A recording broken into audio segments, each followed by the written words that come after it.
This is Sunny 88.7 FM, and we are live on Facebook, also on YouTube. We have two amazing guests. It's lovely when we have guests in the studio. Two lovely ladies, and they're all smiling right back at me. We have our legal director. You know, she's such a busy woman that she said yes to us. I'm so thankful. Reverend Mrs. Veronica Ayiku, legal director here at Sunny 88.7 FM, and one of our national service person, Eugene.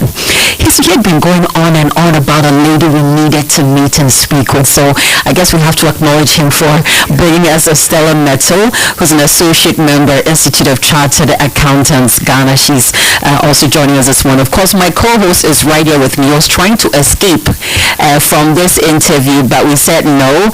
We know it's a women's thing, but it's nice to have the men around, because you know one thing I've realized, Ajimai, in as much as there are so many women here at Sunny, I mean, we're held on by the men here. I mean, Eugene is behind the camera, Princess here, Ezekiel. I mean, these men put their things down, pet that one day would work. We are all in trouble. So we really appreciate the men here at Sunny 88.7 as well. So welcome, Reverend Sister Veronica Ayiku. Estella, you're welcome to the iMDRIVE. Thank you very much. Happy International Women's Day in advance. Thank you.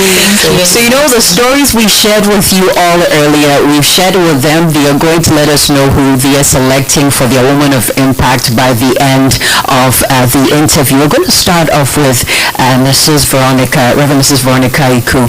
I want to know what sparked your interest in pursuing a career in law. That's a very interesting question. And some early steps you took or to set yourself apart. Well, actually, when I started out, I didn't really think about the law. Okay. In secondary school, I wanted to be a bilingual secretary. That's what I wanted to do, and actually I did French and all the other stuff that I needed to do. But after my sixth form, I had actually met my husband in a fellowship, and you know, he was a minister. And after my sixth form, you know, those years we had 7 years. You had to go to form 1 to form 5, and then you did the sixth form, so it was 7 years. And after that, you had to do national service for a year before you went to the university. So after my sixth form, and I did very well. My husband really wanted to get married. Okay. He was a minister, so he kind of like, I can't wait. He wanted to get married. So when I told my dad that I wanted to get married, he was livid because I did very well, and he wanted me to go into the university. Okay. So eventually, I mean, to cut a long story short, I got married 2 years later. Okay. I was 22 years at that time. Yes. Now for the first time, I understand why she looks so young with so many everywhere the children. And I got there since I was 17. Now I finally understand. I was 22 years. I was 22 years, and my husband was 27 years when we got married. Okay. So after I got married, and you know, I took the forms to go to the university after I got married. So I applied to do administration, because that is what everybody was doing at that time. So it was like, you did 3 years. Those years the university was 3 years. So you finished with the 3 years, and you already had a job, and you know, you were settled and that kind of thing. So that's what I wanted to do. So I applied. That means 3 years after I finished school. So when I applied at that time, you know, as every year results get better. Okay. So 3 years later, what I had, I didn't get the administration. I was given French, linguistic, and some other things, but I did go anyway. I was pregnant at that time. Okay. So I remember one of the times, you know, usually when I'm going for lectures, and I was at Mensa Sabah Hall Annex. When I'm going through the hall, then the boys will be shouting, "Man, you hearing stories." Encourage me, why don't you try the law? So I said, okay, I'll give it a try. So the next year, I put in an application. I applied, and I took the law. And when I got there, I realized that this is something I loved, because it involved a lot of reading. It involved a lot of research. It involved analytical thinking, that kind of thing. So I got there and I realized that this is what I want to do. And God directs our steps. Yes. I thought maybe my parents or my dad thought that it was a mistake, but I believe that it was God just directing my steps. So I entered the faculty of law. At that time, the faculty of law was the only law faculty in Ghana. It took only 60 students. So I entered the faculty of law, and that is how my journey in law began. That's a wonderful one. And thanks for sharing this with us, Saiku. We've known you for a while here, but it's kind of interesting to hear the things you're having to share. I've always assumed stuff about you, maybe right from a young age, but to know there was a friend like your maid of honor along the way who came in, and today you're the amazing lawyer you are, who assisted our founder and CEO of Sunny 88.7 FM to help set up this station. It was you. And we want to know, what lessons did you learn from leading the dream, the cause to set up Ghana's Christian radio station, Sunny 88.7 FM? What are some of the, the lessons along the way, some obstacles you had to achieve, you had to overcome in achieving this vision? Yeah. Well, I met, Dan came to Ghana in 1998, but I met him in 1999. I used to work for a law firm, and he was a client there. So his usual self, when he comes, he's talking to everybody. He enters the office and he's, chatting and talking. So I did a lot of work for him during that time in 1999. So it was in 1999 that he was able to get a radio license. Yes, he was able to get a radio license. So I was just there one day, and then he came and he said, well, he's managed to get a license, and he needed somebody to help him set up. He needed a lawyer actually to help him and guide him through the process and everything. So he wanted me to come and work for him full time.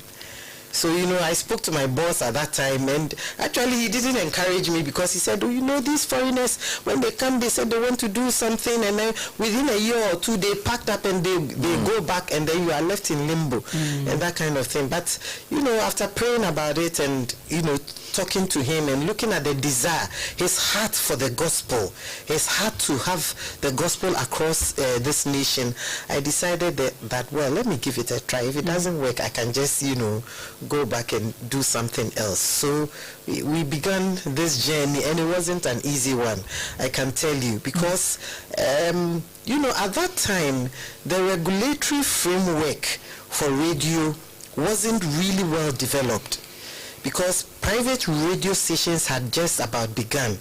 Joy FM was there. They started in, I think, 1995, and so there were a few other private radio stations there, but the regulatory framework wasn't well developed. So there were a lot of gray areas. For instance, we weren't even sure whether a foreigner could even have shares in a radio station. So that was an issue we had to deal with. And, the other issue too was whether we can do all Christian content, just, religious content, because some of the stations were actually doing morning devotion and that kind of thing, but it was just for a short while, and then they go back to the regular. So it was a new thing. And in fact, we had a lot of issues we had to deal with. For instance, when we imported the equipment to come and start. Actually, the first Christian radio station was Spirit FM. That was the first license that he had. Dan got. Yes, Dan got. So it was Spirit FM in Kumasi. So he imported transmitters and a lot of stuff for the radio. It came, and then the NCA seized it. So it was there. We cleared it, and you had to get permission from NCA to clear, all that stuff. So they cleared it, and then they seized it. So it was with them, and we didn't know the reason why it had been seized, and we had to go round, up and down. I remember one of the days, a friend of mine, we had to go with him to see the Minister of Information. We were there the whole day. Our current president was then the Minister of Information. Okay. So interesting.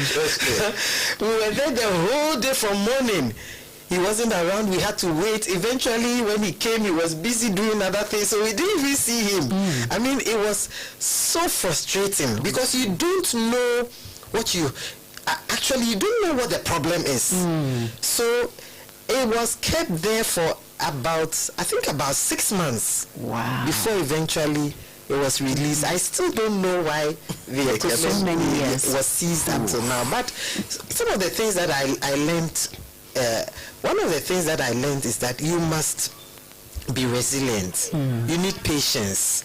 Sometimes when you are starting something, especially with something that we hadn't seen in Ghana before, because we didn't even know whether it was going to work.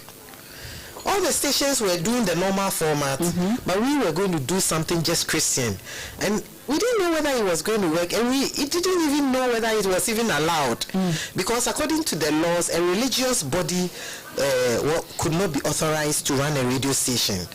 But we weren't a religious body. Exactly. It was a commercial station, like a commercial organization. So we had to, find ways and means. So in the early days, we didn't used to say, Christian radio station. Inspirational.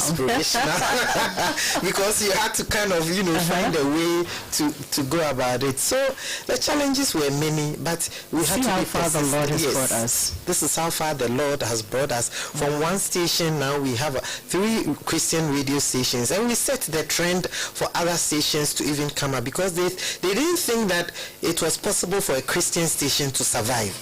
And that was one of the things that we were thinking about, that can we even make enough money to survive? Yeah. Because you can't take some of the adverts that the other stations are taking. Yes. So I'm so excited we're having Miss Agri, because she's a trailblazer, Jemai. I mean, the helm of affairs for Dana. Just before Jemai comes in, I just want to quickly go to Stella. Miss Agri, you mentioned the word resilience, and I think this young lady. So we have 2 generations of women in the studio this morning. You really need to join us on Facebook, also on YouTube, and if you have a question for them.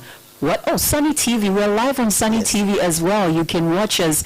Stella, some people, even by senior high school or university, they may be offering some courses, but they're not quite sure what they want to exactly be, what career, what profession they want to get into. I want to know, what was it like for you?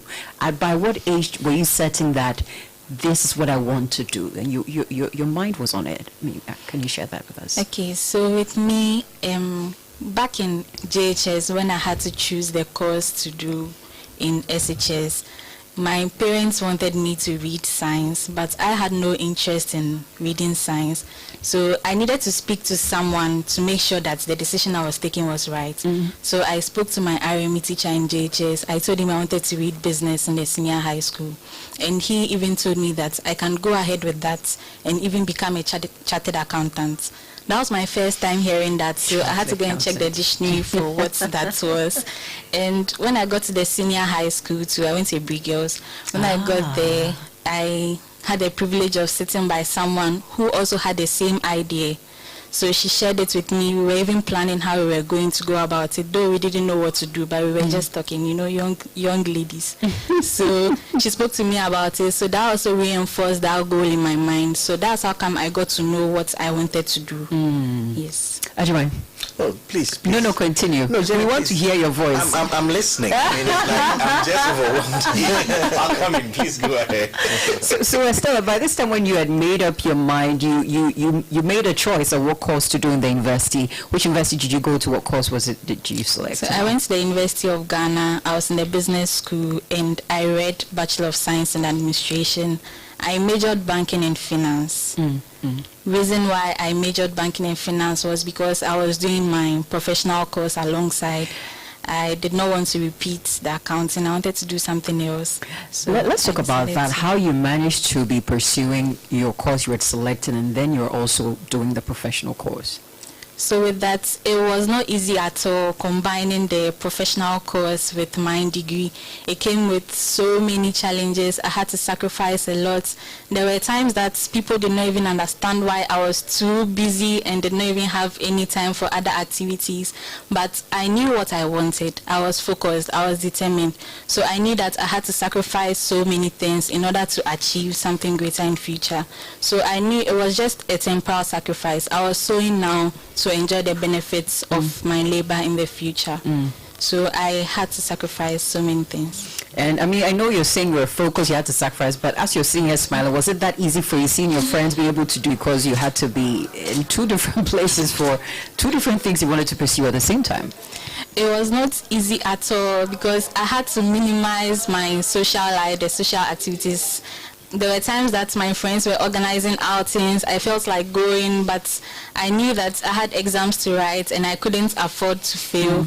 There were also times that I had to put church on hold. Because I had temporarily. It was temporary because I had lectures on Sundays and I did not want to miss those lectures. There were also times that I had to miss some family gatherings. So for my family, every year we have New Year parties. Okay. And they were wondering why it also affected some grades in the university. Let's talk about that. How did you feel? I mean, the whole idea was you wanted to be able to win at both sides, and then your grades are suffering at a point. How did that feel? How did your parents react to that?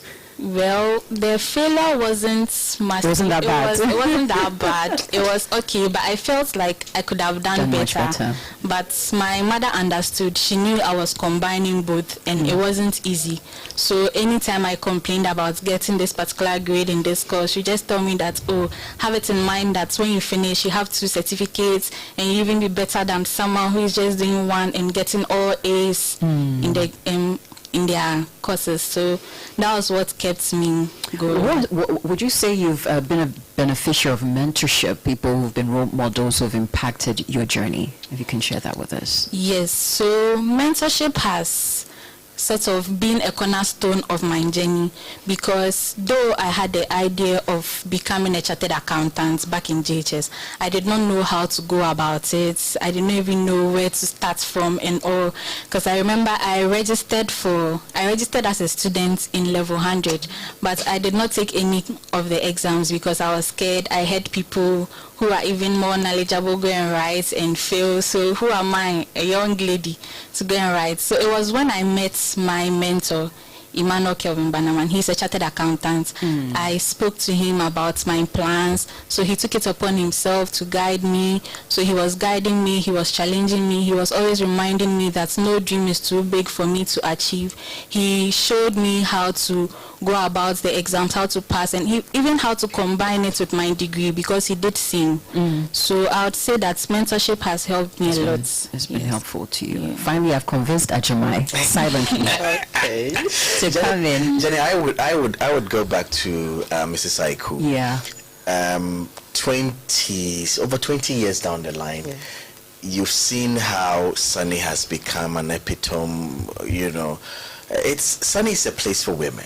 Sunny has brought up a lot of women. I would say 70% of our listeners are women. These are, affluent women who, they've dragged along their husbands, their households. I think I saw a data that showed that aside one other station, we led the way in a radio station with the most listeners. I mean, was this a plan from the beginning to reach out to women, or probably it just happened along the way? Was it deliberate from the beginning that we're going to focus on building women?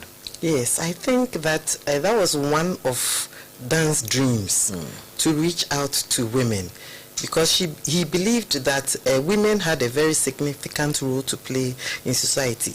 They took care of the family. So if you had a woman, one of the things that he says was that if you have a woman, then you have the whole family. The woman could even convince the husband. And so he set out with that agenda. And even when it comes to employing staff, his focus was employing as many women as possible, because he felt that women could be trusted. And once you put something in their hands, they would do it and do it well. And so that's one of the reasons. So the programming was programmed in such a way as to target women. And I believe that's one of the reasons why, Sunny has a lot of women listeners, and it has really helped, because I think that it has also helped to encourage a lot of women in whatever area in which they are working and whatever they are doing. So I think it was a plan right from the beginning. Yes. And I mean, I would want you to maybe speak to a few young women. I mean, I've been at Sunny, let's say, the last 6-7 years, and you would see that the brand, like you said, actually places premium on encouraging women Yes. to excel. Yeah. I mean, when you enter Sunny, no matter who you are as a man, you will understand how to work with women. Yes. I mean, you're It's part of the examination process. Jenny is part of it. I mean, you're going to understand, and you're also going to understand how women lead. Yes. Because I think, I don't know, but then I think in the DNA of Sunny, women feel comfortable to rise up easily. Yeah. And so maybe Jenny, I would throw this across to you as well.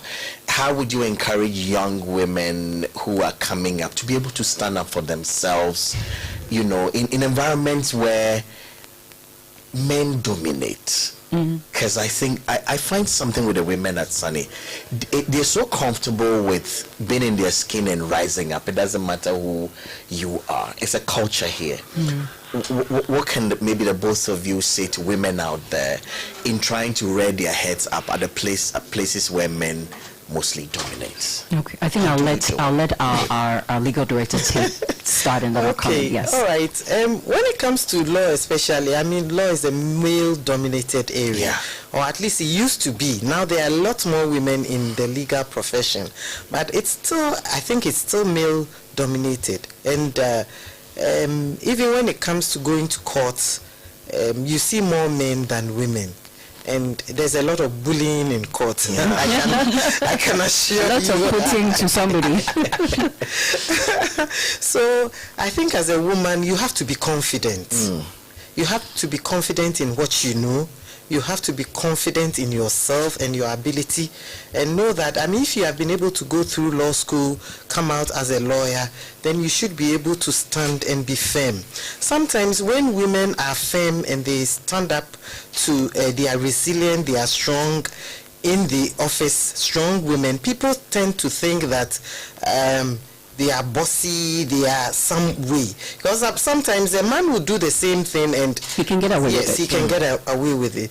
But as a woman, if you are firm, and Stella is watching. She's now getting into the office space, so watch out, Stella.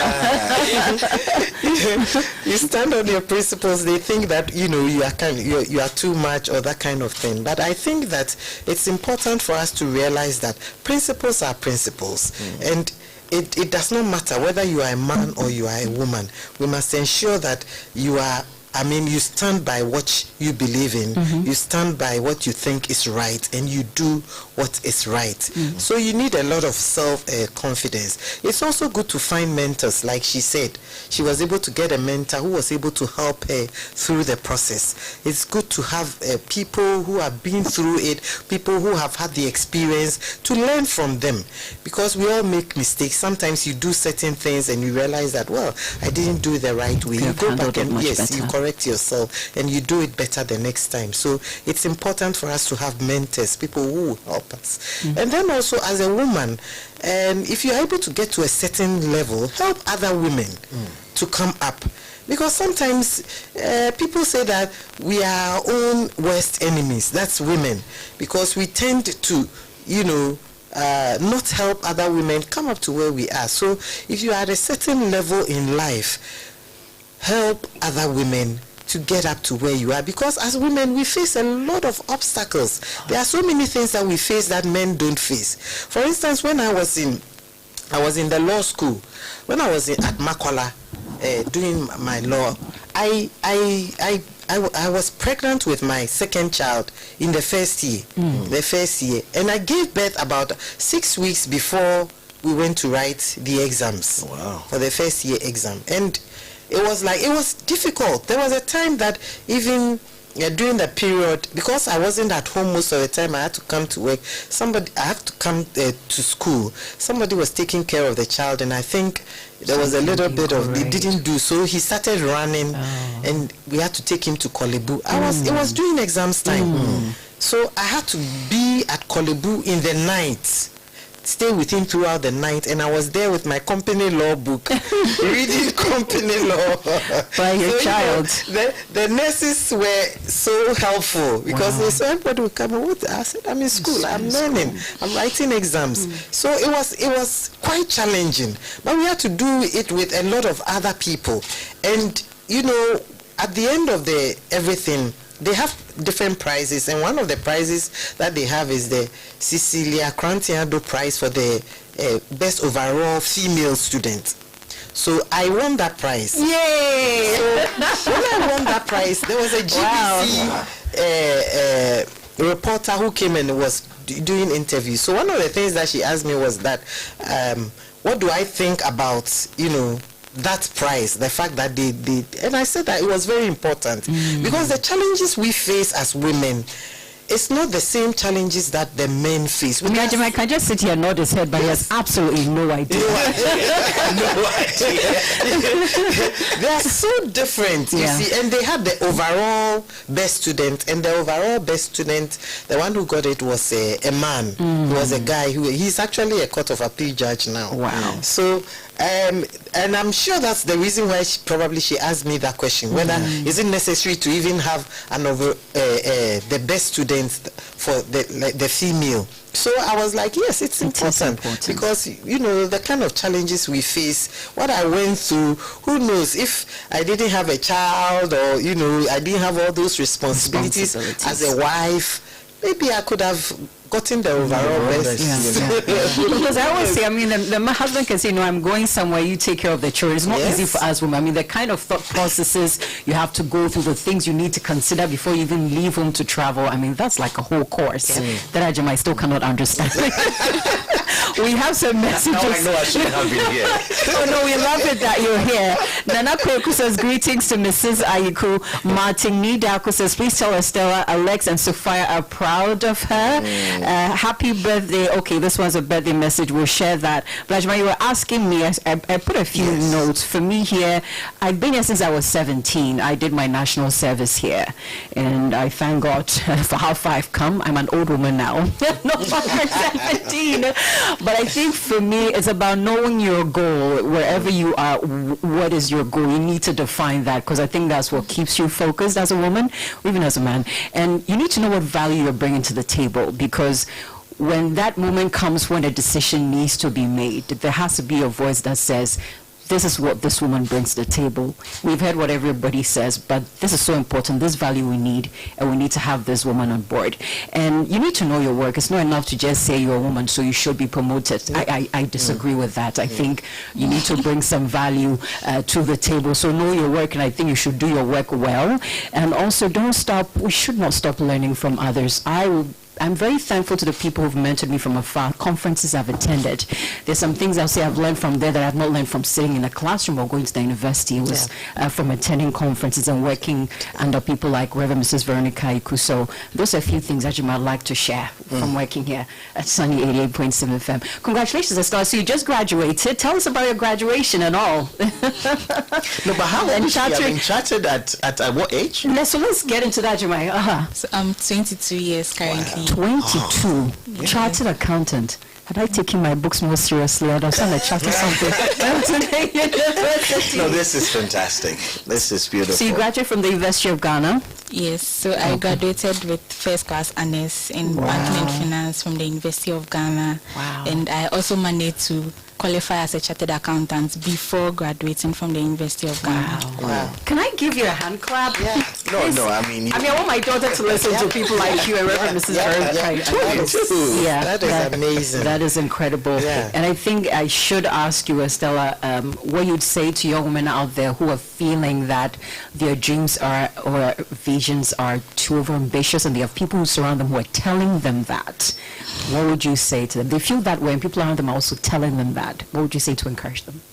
Okay, so to women out there, know that no dream is too big for you to achieve. Yep. There's a song that says that when you dream big as the ocean. Can I find that song? You find it just so grand. My son really loved that song. That song was on Sunday every 30 minutes or something. Could you used to play it every evening? You get it. So no dream is too big for you. So anytime you feel like quitting, motivate yourself, know why you started, know where you want to get to. You can also get mentors like I did to encourage you, seek guidance from people who inspire you, from people who align with your goals. Also surround yourself with positive people, because your circle also counts. And then know that the world needs you, the world needs women, because there's also a saying that if you educate a man, you educate one person, but if you educate a woman, you educate a whole nation. So know that the world needs you. And I had this quote in SH in the university. Anytime I felt like quitting, I just read it and it motivates me. It's by Henry Longfellow. It says that the heights by great men reached and kept were not attained by sudden flight, but they, while their companions slept, were toiling upward in the night. So it is one of the quotes that inspires me, that motivates me to go beyond my limits, to do more, and then to sow my seed now and reap later in life. But because of you tonight, I can't sleep. I cannot sleep tonight. I have to work. Oh my God. This I could finally, for all women out there listening an encouragement for the day. Yeah. I want to encourage women that they should not be intimidated. Your dreams are a reflection of your potential. If you dream something or you think about something that you want to do, you have the potential to do it. Don't be discouraged, and don't think that you can't do it. You can do it. Sometimes we see, we have a dream, it's so big, it looks like it is impossible. But know that you can dream big, but start small. Start from somewhere, and gradually you will get to where you want to get you. Surround yourself with people that will support you. If you have some friends who are not good friends, who discourage you, who take you away from your dream, who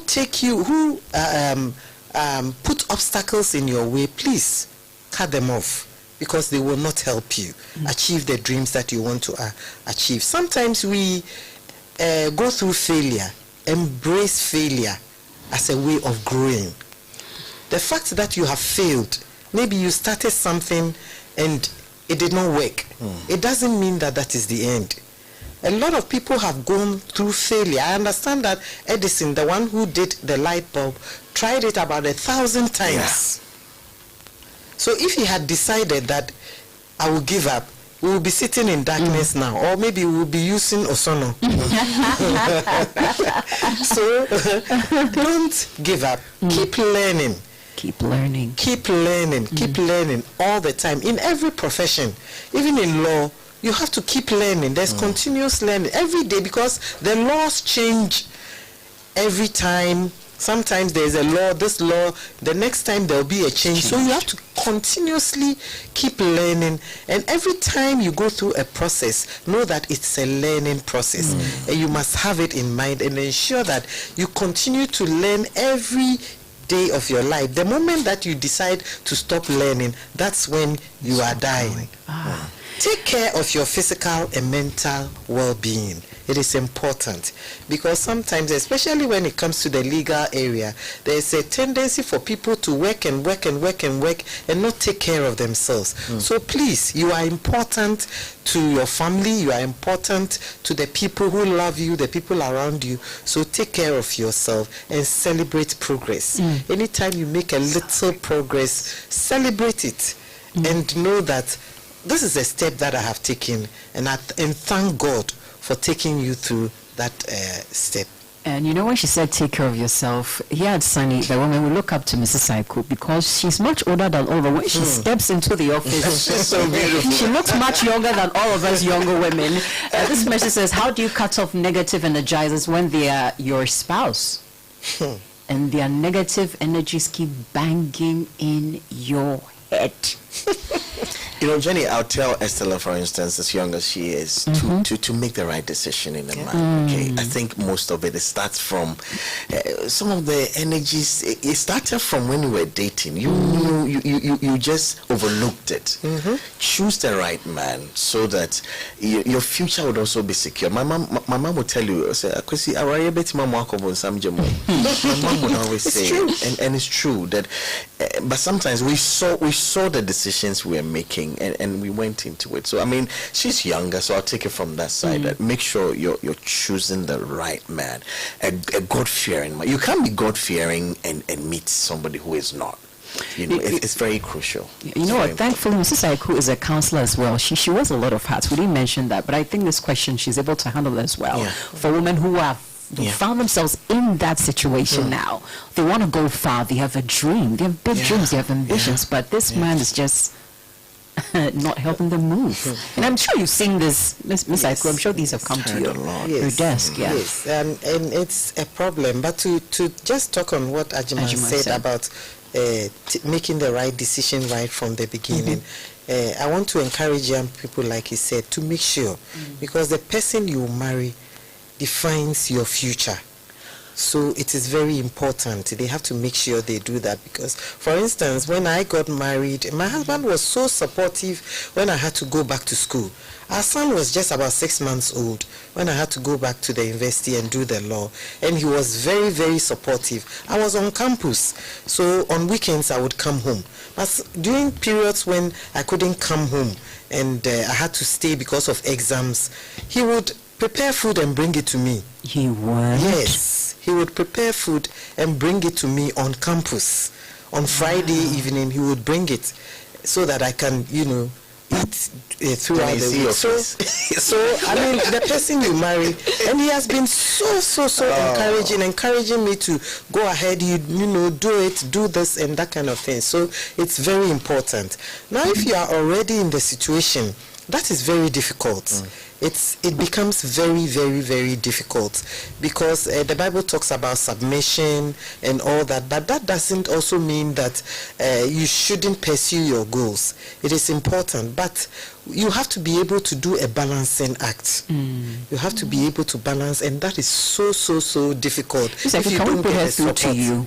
Can we put her through to you so you can provide us some support? All right, no problem. So we're going to do this for you, my dear. You sent us this message. We're going to put you through to Reverend Mrs. Veronica Aiku to get some support. Jen, a few messages on Facebook. So Kevin Bannerman said, I'm super proud of you. Beauty with brains, a whole package and a model to many. Love you. And then Auntie Veronica Rita in Insaki, she's joined us for Auntie hello, Auntie Ver. She said, proud hope, son. Yes, that's true. That's true. She was my senior in Richard. And this weekend we are having she's a lawyer as well. Yes. This weekend we are having a speech and prize giving day. Because my social media is all hopes. Yes, it's all hopes. And Estela, she says she's proud of you. Well done. And then we have a message all the way, I'm sure from Germany, from Martin Nidako. He said, when are you visiting Germany again? Hey, let's continue this conversation. We'll be seeing some more stuff. And I really was hoping we could go on and on, but we have just a little time to wrap up. But I need to ask our guests this morning. We gave them some stories to select their woman of impact. And Reverend Veronica, who are you selecting? I think we are the pharmacist. The pharmacist for you. I'd also go for the pharmacist. You pharmacist. go for the pharmacist, not because your names are similar, no, but because the story is impactful. Okay. You know why? I mean, you did ask me. I'll pick her as well. You know why? We started the interview. I was bringing you in. You didn't talk now. No, I said you let me pick mine. You go on. You see, she sounds like an unsung hero. Yeah. I agree. People are out there, but she sounds like somebody who's doing her thing, impacting people, and don't even mind. Probably not very happy she's getting names on radio now. But then, so I'll choose her. And I think I agree with the choices you've also made as well. We'd love to hear from our listeners. We shared a story today, 0540-130-684. Maybe go ahead to show it on social media as well so you can select. But thank you for coming, Reverend Mrs. Veronica Aiku. Estella, congratulations once again. Thank you. 2 songs we want to play about dreaming big. Of course, the Ryan Ship when he said, and our very own Positive Soul Food host Vicky has a song also about dreaming on. So these are the 2 tracks we're sharing. And I'll bring you updates on Theo Vision's Reach campaign. Stay with us right here on the iMDRIVE.